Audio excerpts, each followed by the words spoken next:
Dafyul Gimel Amoud Bet. Il a vu Yossien, on n'en voit plus. Hein. C'est honteux.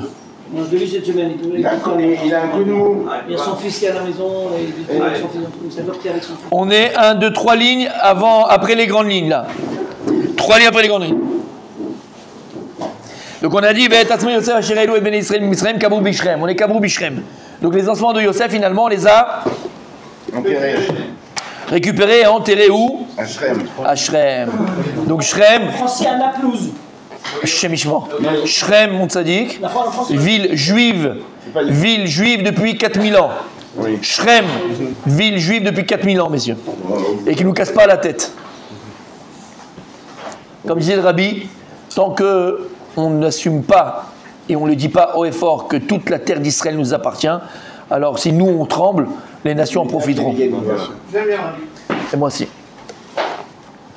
La Gemara dit Maïshana Bishrem. Pourquoi est-ce qu'il a été Kavour Bishrem? Pourquoi est-ce que Yosef il a été enterré à Shrem? Amar Rabbi Chama Berabi Chanina Mishrem Genavuhu Ul Shrem Narzir Avedato.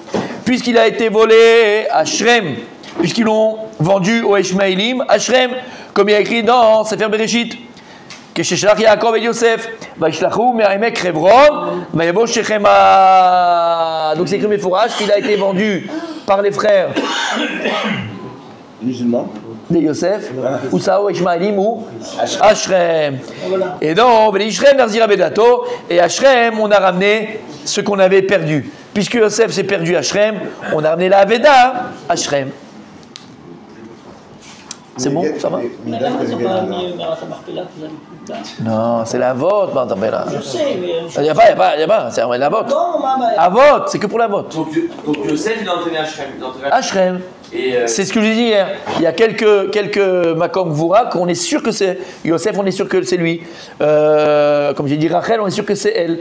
Les Avot, on sait que c'est. Voilà. Après le reste, Habibi. Non. Il y a de fortes chances que c'est pas lui. Il y a plus de chances que c'est pas lui que c'est lui. Ça veut dire quoi que c'est pas lui? Il y a quelqu'un d'autre à la place ou il y a... Ah oui, il y a peut-être quelqu'un d'autre, il y a peut-être ce que tu veux. Comment?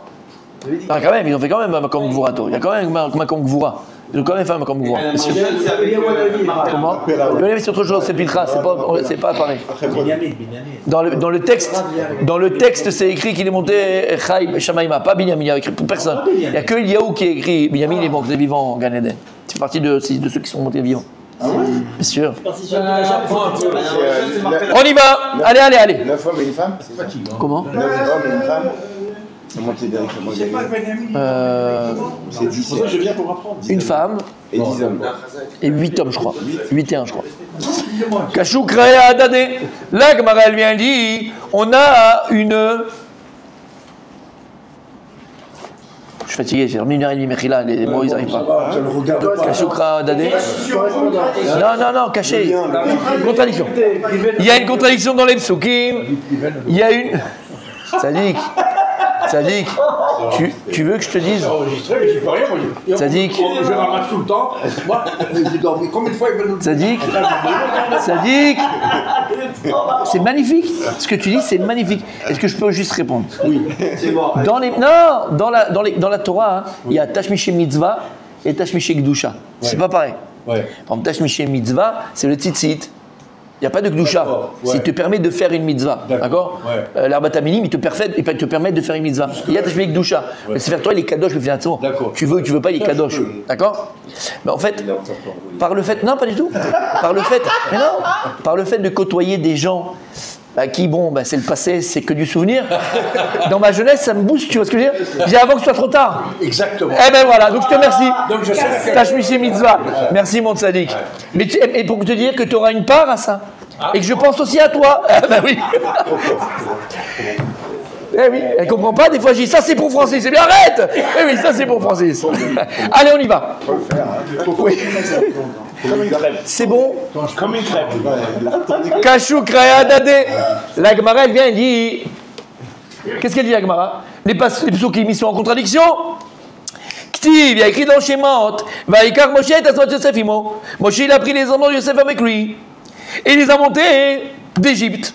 Oktiv. Et après il y a écrit Vet atzmot Yosef asher elu bnei Israël. Faut savoir, c'est Moshe Rabbeinu qui les a fait monter ou c'est les bnei Israël? Il y a écrit dans la Torah que Moshe les a montés. Après il y a écrit non, asher elu bnei Israël, que les bnei Israël ont fait monter. C'est Moshe ou c'est bnei Israël? Écoutez bien, il y a un moussard à ce qu'elle pour la vie. Écoutez bien, c'est le moussard d'aujourd'hui, messieurs. Amar Rabbi Chama Bachanina. C'était quoi la Pirkei Avot? Ose veno. D'accord. Tout celui qui commence une chose mais qui ne le termine pas, je sais que c'est dur en ce moment, ou il est mis un autre et il a terminé à sa place, Mechila, et il a terminé à sa place, à Kol Mina Shamaï, mon tzaddik. D'accord? Donc tout celui qui commence quelque chose et que, Rabbi Francis, c'est quelqu'un d'autre qui vient et qui termine le travail, je suis désolé. Malé, très court. Malé à la Makatou. La Torah, elle vient, elle te dit, Al Shegamro, Keilu Asao. Celui qui a terminé, c'est comme si lui l'avait fait. Pensez à ce que vous avez dit pour Rabbi Akiva avec les Vas-y, vas-y. Masechet Shabbat, Talmid Chacham, mi nirchav Talmid Chacham, mi sheolech lebet hamidrash. Ktuvot. Donc Ktuvot. Ktuvot, ça merbet. D'accord. Donc vous avez dit ça. Tosfot, c'est un Tosfot dans Ktuvot. Vous vous rappelez que vous en avez. Mais Vada, je l'ai amené suivant. Vas-y, dis-le. Non, vous avez. Ktuvot, ça merbet. Vas-y, dis-le. Vous nous avez dit que vous êtes des Talmidei Chachamim. Talmidei Chachamim. Rav, on n'est pas Talmidei Chachamim, on est des débutants. Il a dit, comme mi sheolech lebet hamidrash. Il me nirchav, c'est-à-dire qu'il fait déjà le pas. Il va d'ailleurs, il est Talmid Chacham. Exactement. Le fait d'aller, de s'intéresser, il a appelé Talmid Chacham. Exactement. Parce que tu es ta volonté. Alors là, la Gemara, il a fait mon Rabbi Daniel, il a fait ça. Tu vois, ça me fait plaisir. Là, tu dis, c'est pas pour rien que tu es là. Mais je suis sérieux, hein. Là, ça me fait plaisir. Ah ouais, mais là, ça veut dire que je suis pas pour rien. Tu vois, c'est magnifique. Alors là, on a appris une chose. Tout celui qui commence mais qui n'a pas terminé, la mitzvah, elle est appelée à celui qui termine la mitzvah. Pas celui qui a commencé la mitzvah. Non, il aura le salaire de celui qui a commencé. Mais la mitzvah, elle ne sera pas appelée en son nom. La mitzvah, elle est appelée au nom de celui qui termine la mitzvah. Je ne pouvais pas les parents rentrer en Israël. Un petit peu comme le Kaddish. C'est celui qui que ce soit de sa faute ou pas de sa faute, ben la mitzvah n'est pas appelée en son nom. T'as raison. Eh oui, mon sadique. Il était à nous, si vous ne pouvez pas, peut-être que vous voulez le faire. Eh ben ouais. Eh ben quelqu'un chez Michon est stérile, il n'a pas pu avoir des enfants. Eh, c'est pas de sa faute, il n'a pas été méqué la mitzvah. C'est à voir. Mais si. Mais techniquement, il n'a pas pu. Eh ben pareil, il a pas. Tu mets le pot, mais il n'a pas été méqué la mitzvah depuis la Rivia. Qui tu veux qu'il fasse? Il est stérile. Eh ben moi, je il n'a pas pu rentrer, il n'a pas pu terminer. Ça c'est vrai, mais il n'a pas fini la mitzvah. Mais attends, tu sais. C'est en taux d'avant. Le type, il n'a pas de bras, il parlait de manchot. C'est pas une médecine, mais il est manchot. Je parlais sérieusement. Et moi aussi. Quand t'as un os, c'est comme si que t'as. Il veut pas quand même la. Ça veut dire quoi? C'est pas vrai que t'as fait la mitzvah. T'as un os. T'as pas. On va pas te compter comme il va sortir autre chose. T'as pas fait la mitzvah. Oui, mais on va pas te la compter comme un problème. Et t'as pas fait la mitzvah, c'est pas qu'on te la compte pas. Tu peux pas la faire, donc tu vas. Eh ben mon cher Abeno, on l'a pas compté qu'il l'a pas fait. Mais elle m'a la ça, il a pas la mitzvah. Il a pas pu. Eh ben toi aussi t'as pas fait. Mais personne ne reproche à personne. Toi tu fais ça comme un reproche. C'est parce qu'on te dit. Là on te dit que tout celui qui commence une mitzvah et que c'est un autre qui la termine, la mitzvah elle appelons celui qui l'a terminée. Maintenant, quand tu vas plus rentrer, Rabbi Daniel, en profondeur, c'est parfois tu commences quelque chose, et par flemme, et par désinvolture, ou par ce que tu veux, tu termines pas ce que tu as fait, il y a un autre qui vient qui termine, et ben c'est lui qui prend la mitzvah. Et là, tu aurais pu la terminer. Mais par flemme ou par... T'as pas fait. T'as compris ce que ça veut dire? Quand on disait que tu commences. Comment? Quand on l'a dit, il n'y a pas longtemps, oui. Du commencement. Oui. Sauf Maaseh. Mais Marchavat Techila. Oui. Alors c'est quoi le. C'est extraordinaire ce qu'il dit. Non, pas toi. J'adore ta question. Le mérite, il va à celui qui termine. Il a fait. Pas celui qui commence. Il n'y a pas écrit le mérite. Il n'y a pas écrit le mérite. Ça, c'est vrai qu'il a dit. La Gemara dit pas ça. La mitzvah, elle est appelée au nom de celui qui l'a terminé. Et quand on dira Miki avec ta mitzvah, un tel. C'est pas pareil. Maintenant. On dit sur Israël, qui a fait rentrer Israël? Yoshua. C'est pas mon cher Abeno. Il a fait, même s'il a galéré. Il n'y a pas écrit le mérite. On parle de qui, sur qui il a appelé la mitzvah. Messieurs. Il a dit quelque chose. Par contre, il a dit quelque chose de très très sensé, de très intelligent. C'est vrai. On te dit très souvent que, sauf Maaseh Marchavat Techila, et il y a écrit que aussi, on parle d'ailleurs par rapport à Acher, on a vu Elisha ben Abouya, d'accord. Comment c'est ramené là-bas?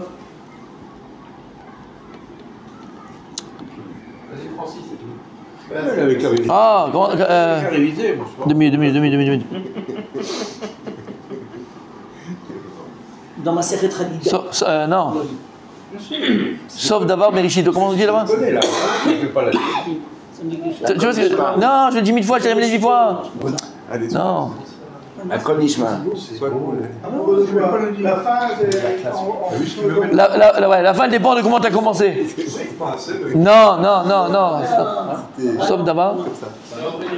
Sauf d'avoir Mérichito. Oui, sauf d'avoir Mérichito. Une chose, elle se termine bien quand elle a bien commencé. On parle de Guy, on parlait de Lishman Ebouya qui avait mal commencé, donc il a mal terminé. Et en général, quand tu commences bien, tu termines bien. Ah oui, hein. Oui, attention. On avance. Exactement, Ragiga, exactement. Mais attention.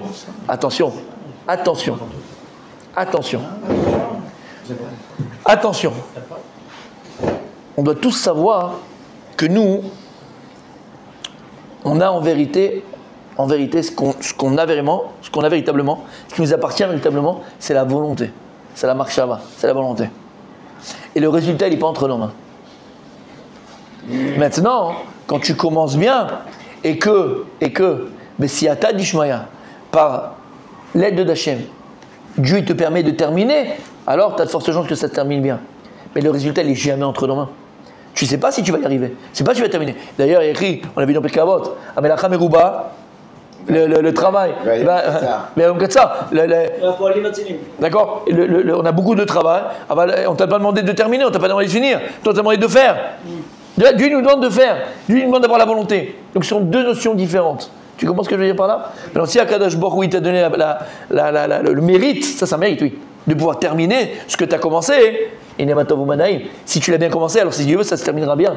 Mais sache que le résultat n'est jamais entre nos mains. Jamais entre nos mains. Et d'ailleurs, c'est ce qui me rappelle Rabbi Daniel, exactement. Appelez-vous cette Mishnah que j'ai ramenée, qu'on a ramenée dans ma Sechet Megillah. La Gemara, la Mishnah, elle dit Matzata. Yagata o matzata tamin. Lo yagata o matzata al tamin. Yagata lo matzata al tamin aussi. D'accord? Là, on te dit une chose. Yagata o matzata tamin. On te dit, si quelqu'un te dit, moi je me suis fatigué, j'ai fait des efforts, je me suis fait. Et à la fin j'ai trouvé. On parle de la Torah, les mots de la Torah. Crois-le. Quelqu'un qui te dit, lo yagata ou matzata. Al-Tamin, c'est pas possible qu'il s'est pas fatigué, il a rien fait d'effort, il a. Et là-bas, il dit, commentateur, attention pas. Puis, Yagata ou Matzata Tamin. Et il dit, Yagati ou Matzati Tamin. Le type, il s'est fatigué, on te dit Matzati. Pourquoi on te dit Matzati? C'est quoi Matzati? C'est quoi une Metzia? Metzia, c'est une trouvaille. Elo Metziot Shelo, on parle de Baba Metzia. Et par définition, une trouvaille, c'est quoi? C'est une chose que tu ne cherchais pas, une chose auquel tu ne t'attendais pas, et dans la rue tu trouves un portefeuille. Ah, c'est à qui? Ah, de l'argent, ah, des boucles d'oreilles. Mais c'est une chose que tu ne t'attendais pas. Alors après tu me dis, il y a gati ou matzati ta'amin, il y a gata ou matzata ta'amin, il y a gata ou matzata. Matzata c'est le messia, c'est quelque chose que tu ne t'attendais pas. Mashma, que le résultat que tu vas avoir, il n'est pas en fonction de la Yegia. Ça reste une Metsia, ça reste un cadeau. Exactement. Par contre, toi, ce que tu avais entre les mains, c'est la Yegia. Toi, ce que tu avais entre les mains, c'était l'effort. Après, la Torah que tu vas recevoir d'Hachem, c'est une Metsia. Elle n'est pas en rapport avec l'effort que tu as fait. Elle n'a aucun rapport avec au niveau de la Torah que tu vas recevoir. Elle n'a aucun rapport avec l'effort que tu as fait. Alors, pour avoir cette Metsia, il fallait que tu te fatigues. Il n'y a aucun rapport. Ça reste une Metsia. Shamata. C'est comme là, dans la paracha de la semaine. Oui. Telekou, c'est la chaîne Mamat, la chaîne. Amélim Batora. Voilà. Exactement. En fait, on n'a que ça, nous. Peu importe en fait le total, ce qui importe en fait, c'est le total. Emet. Et si tu veux encore plus que ça, mon tzaddik, comme ça, tu as un Dvar Torah d'1h30 pour le prochain Seudah Shlichit. Ça va pas tarder, toi. Sachez que ça va pas tarder non plus, d'accord? Et en fait, c'est ce qu'il dit ici le Chavetz Chaim. Je vais ramener aussi ce Chavetz Chaim. N'oubliez jamais. Ce Chavetz Chaim. Avant d'étudier tous les matins, on a une fila à faire. Fila, Bet Hamidrash, Mikzaso Yetzia. Iratzom, Ilefanecha, Hashem. Il faut le faire tous les matins avant d'étudier, tu fais ça. Et quand tu sors du Bet Hamidrash, tu as une petite fila aussi. Et qu'est-ce qu'on dit quand tu sors du Bet Hamidrash? Après l'étude, tu dis Modani Ilefanecha. Elokai velokai avotai. Donc je te remercie, Hashem. Mon Dieu est le Dieu de mes pères. Chez Samtach Chelki, me je Bet Hamidrash. Chez Samtach Chelki, qui m'a donné une part de ceux qui sont assis. Chelki qui a donné ma part, exactement. Ceux qui sont Yoshve Bet Hamidrash, ceux qui sont assis. Le cours du matin. Enfin, de matin, je suis comme toi. Vélo Samtari, je vais créer un autre, qui m'a pas donné une place, ma place, parmi ceux qui sont assis dans Créanote, au coin de la rue. C'est quoi, au bistrot? Au bistrot. Au coin de la rue. Je l'ai dit ce matin. Mais c'est ça, au coin de la rue. Au bistrot. Vous ne pouvez pas imaginer la peine que j'ai. Après, vous croyez que c'est pas pour moi, hein. Je vous dis vraiment, sincèrement, moi. Quand tu passes et puis tu vois les feuilles assis à Les feuilles, je vois des gens à la synagogue, ou bien ici, je les vois d'ici, ils sont là en train d'aller truquer au lieu de venir, au moins pour le moussa. Tu vas aller boire un café, tu vas boire un machin. Mais tu. Ça fait. Pas pour moi, j'ai pas de peine pour moi. Moi, vous êtes là, on est là, je m'en fous. Vous avez un nom? On en a plusieurs des noms, ça dit. Mais ça fait de la peine. Ça fait de la peine. Tu vas au bistrot du coin, alors tu as dit vrai Torah. Kol la monnaie, Osno, Mishma Torah. Non, ça dit parce que c'est des nuls, Mechila. Parce que c'est des nuls. Tzadik, je sais que tu aimes le Kav Zechut, mais moi je te le dis, c'est des nuls. Maintenant, non, tu peux être un bon nul, un moyen nul, un super nul. Même dans ça, il y a des dargotes, c'est bien, c'est bien. Comment? Je donne pas d'exemple. Moi, je veux pas. Ouais, des ulcères, ça donne ça. Mais c'est pas grave. C'est pas grave. Et on dit un ulcère. C'est ça ta journée. C'est ça ta vie. Je parle de quelqu'un qui connaît pas, quelqu'un qui sait pas. Moné Atzmo Mishmoa Torah. Maintenant, je vais te dire plus que ça. Rabbi Daniel, je vais dire plus que ça. Parce que le Icar, c'est la Torah. Je dis, moi, j'ai appris ça à Mir. Moi, j'ai appris ça et je vais te Mir, Behemet. Il y avait un Rosh Yeshiva, il s'appelait Rabbi Nachum. Un des Rosh Yeshiva de Mir, Reb Nachum Amir. Il y a un livre magnifique sur le chasse, avec des extraordinaires, un monstre. Et Reb Nachum, une fois c'était sa askara. Et donc le Rav Yitzhak Ezrahi, le matin, il a parlé de lui, les Mishmato, on parlait de lui de ça. Et il y a une histoire qu'il a racontée sur lui, et c'est le tampon d'Yeshiva de Mir. C'est vraiment le tampon, c'est vraiment le pédigré. C'est le pédigré d'Yeshiva de Mir, mamash. Et après tu comprends. Ouais, vraiment, non, c'est la mentalité, l'empreinte. Ils ont raconté cette histoire. Une fois, je l'ai déjà raconté, celui qui se rappelle, c'est bien, celui qui se rappelle pas, c'est encore mieux. Et une fois, il y a des gens qui sont venus voir le Rosh Yeshiva de Mir. Mir, c'est la plus grande yeshiva du monde, hein, d'accord, ok. C'est des millions et des millions et des millions de shkalim et de dollars par mois, pas par an, par mois, ok. 7000 élèves, donc il faut payer chacun avec sa bourse, chacun ses trucs, sans compter les binyanim, l'électricité, bon, tout ce que tu veux. Je passe. Imaginez le budget qu'il faut. Le budget, ah ouais. Chercher l'argent. Oh là.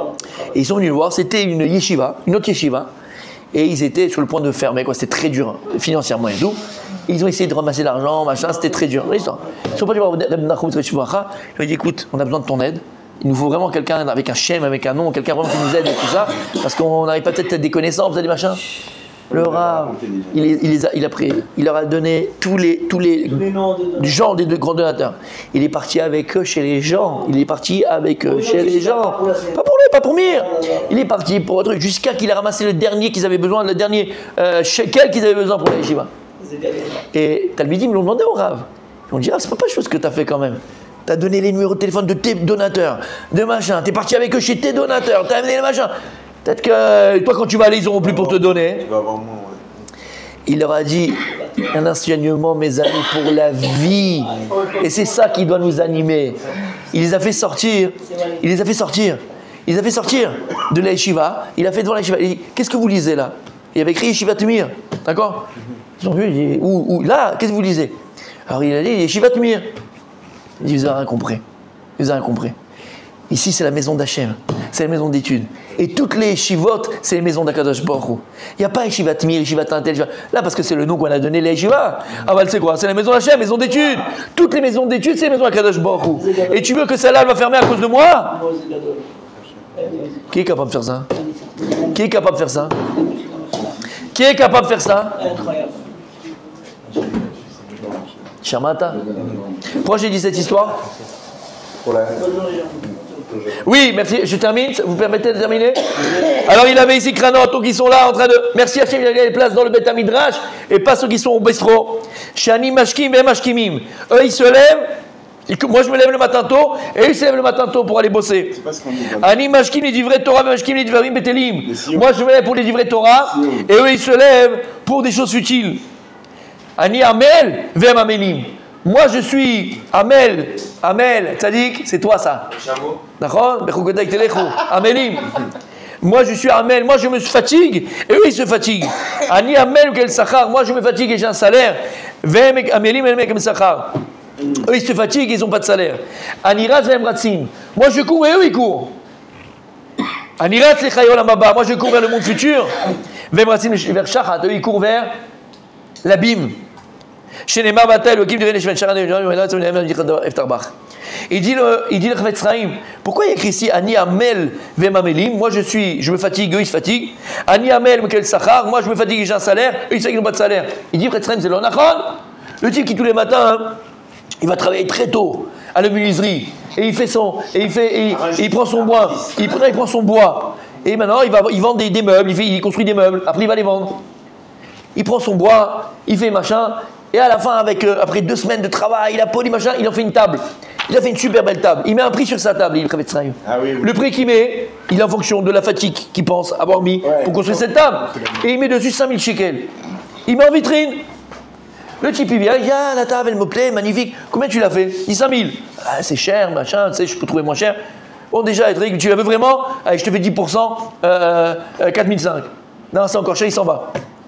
Ça reste comme ça, à la fin il est à 4005, il voit que les gens ne prennent pas. Un deuxième il rentre, 4005 est tout joli, ah ouais ça s'ouvre, ça se fait. Non mais c'est pas mon budget, c'est quoi ton budget? Moi c'est 3005, 3005, moi c'est parce que non, pas possible, allez ciao. Il voit que ça marche pas, il met à 4000. Et ainsi de suite, à la fin, il met à 3005. Il dit le Chavetz Chaim, celui-là, c'est vrai qu'il s'est fatigué. Mais il n'aura pas le salaire qu'il aura voulu lui. Lui, il a dit que le salaire de sa fatigue, c'est de 5000 à la base. Mais tu vois que forcément, il n'aura pas forcément le salaire de sa fatigue. Pourquoi? Parce que les gens ne veulent pas l'acheter. Et donc, il va baisser. Et il ne va pas avoir le salaire. Il dit par contre, quelqu'un qui est à Malba Torah, quelqu'un qui se fatigue pour la Torah, l'homme échané le résultat. L'homme échané, on parle pas du résultat, on parle du Hamal. Akadosh Baruch, il paye le Hamal au shekel près. Toutes les fatigues et tous les efforts que tu as fait pour aller étudier la Torah, à Kadosh Baruch, il n'y a pas un demi-shekel qui va t'enlever de ça. C'est ce qu'on dit ici. Continue demain.